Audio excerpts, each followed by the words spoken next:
कक्षा 10वीं के सभी विद्यार्थियों, आज मैं आपको समाज विज्ञान का जो सुबह प्रश्न पत्र आएगा उसके सारे क्वेश्चन आपको एक ही वीडियो में कवर करा दूंगा। चलिए तो शुरू करते हैं। संयुक्त उद्योग का उदाहरण है तो यहाँ ऑयल इंडिया लिमिटेड भारत में साइमन कमीशन कब आया? 1928 में। सन 1790 में राष्ट्रवाद की पहली स्पष्ट अभिव्यक्ति किस क्रांति के राष्ट्र में थी? फ्रांस में। सत्ता की साझेदारी ठीक है क्योंकि इसमें राजनीतिक समूह के बीच टकराव बढ़ जाता है। यहाँ से आपको क्वेश्चन नंबर 5 देख सकते हैं। क्वेश्चन नंबर 6 देख सकते हैं। सामान्यतः किसी देश का विकास किस आधार पर निर्धारित किया जाता है? उपयुक्त सभी। ये हो जाएगा इतना, ठीक है भैया। इसके बाद में ये दूसरा रहेगा, तीसरा, चौथा, पांचवा, ये आपका छठा रहेगा। हो गया। इसके बाद में यहाँ पर अपन बात करें तो 1953 में वायु परिवहन का राष्ट्रीयकरण किया गया। असम, दार्जिलिंग और पश्चिम बंगाल में भारत के प्रमुख चाय उत्पादक राज्य है। जलियांवाला बाग हत्याकांड 13 अप्रैल 19। कार्बन मोनोऑक्साइड करेंसी देश की सरकार उसे प्रतिकृत करती है। चाय का जाएगा असम। गैर प्रजातंत्रीय देश का जाएगा चीन।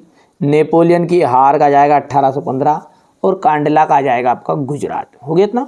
ये आपका मेजदा कॉलम वाला है, ठीक है भैया। ये आपको ध्यान से देख सकते हैं। हवाई जहाज, बर्तन और तार बनाने में के लिए किस धातु का प्रयोग किया जाता है? एल्यूमिनियम का। साइमन कमीशन कब भारत पहुंचा? 1928 में।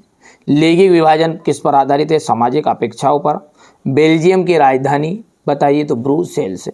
जीडीपी में सबसे अधिक योगदान किस क्षेत्र का है? तृतीयक क्षेत्र का है। उद्योग स्थापना व विस्तार व निवेश की उदार की नीति को अपन क्या कहते हैं? उदारीकरण कहते हैं, ठीक है। ये आपका क्वेश्चन नंबर 4 रहेगा ये, ठीक है। सत्य असत्य है। बेरोजगारी की आशंका के कारण नई प्रौद्योगिकी से मजदूर पसंद करते थे क्या? नहीं करते थे। भारतीय संघ की कई इकाइयों को बहुत ही कम अधिकार है। भारतीय रेल मार्गों की लंबाई एशिया में सबसे अधिक है। गरिमा और आज़ादी की चाह ही लोकतंत्र का आधार है। भारतीय रेल नेटवर्क में 14 जोन बांटा गया। यह निष्कर्ष निकालना सही होगा कि जिसे मापा नहीं जा सकता वहाँ महत्व नहीं रखता। ये सत्य रहेगा। ये आपका ट्रू फॉल्स रहेगा। इतना हो गया है। क्वेश्चन नंबर जो 6 है ये आपका देखिए, काली मिट्टी की विशेषताएं बताइए। मृदा अपरदन से क्या तात्पर्य है? समुचित जुताई क्या है?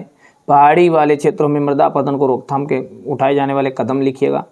जलोढ़ मिट्टी की विशेषताएं। प्रारंभिक जीविका निर्वाह कृषि तथा वाणिज्यिक कृषि में अंतर स्पष्ट कीजिए।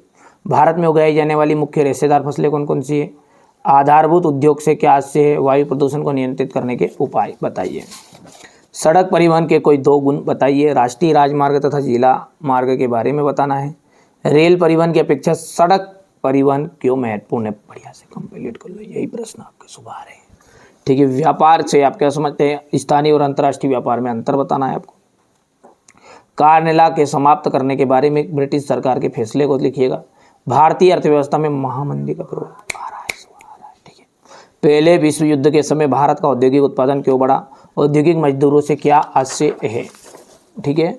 मुद्रण संस्कृति ने भारत में राष्ट्रवाद के विकास की क्या मदद की? कंपोजिटर और गैली क्या है? जेब गुटका से क्या से 18वीं और 19वीं सदी के छापखाने की नई तकनीकों का प्रभाव। गुटेनबर्ग क्या था? मुद्रण क्रांति में इसका योगदान। प्रारंभिक क्षेत्र की कोई 2 विशेषता लिखिएगा। ये देख लीजिएगा। बहुराष्ट्रीय कंपनियां से आप क्या समझते हैं? उदाहरण सहित लिखना है। श्रम कानूनों में लचीलापन कंपनियों की कैसे मदद करेगा? मानव और दूसरे जीवधारी पारिस्थितिक तंत्र में एक महत्वपूर्ण भूमिका निभाते हैं, स्पष्ट कीजिए। वन पर्यावरण का एक महत्वपूर्ण अंग है, इस कथन को स्पष्ट करना है। संघीय शासन व्यवस्था किस प्रकार गठित होती है? एकात्मक शासन के दोष आपको लिखने हैं। विकास के लिए ऋण की भूमिका, ये यहाँ से देख सकते हैं। केंद्रीय बैंक से आप क्या समझते हैं?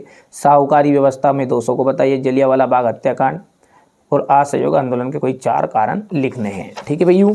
इसके बाद में अपन आगे की बात करें तो यहाँ से देखिए, किसी भी राजनीतिक दल के क्या गुण होते हैं?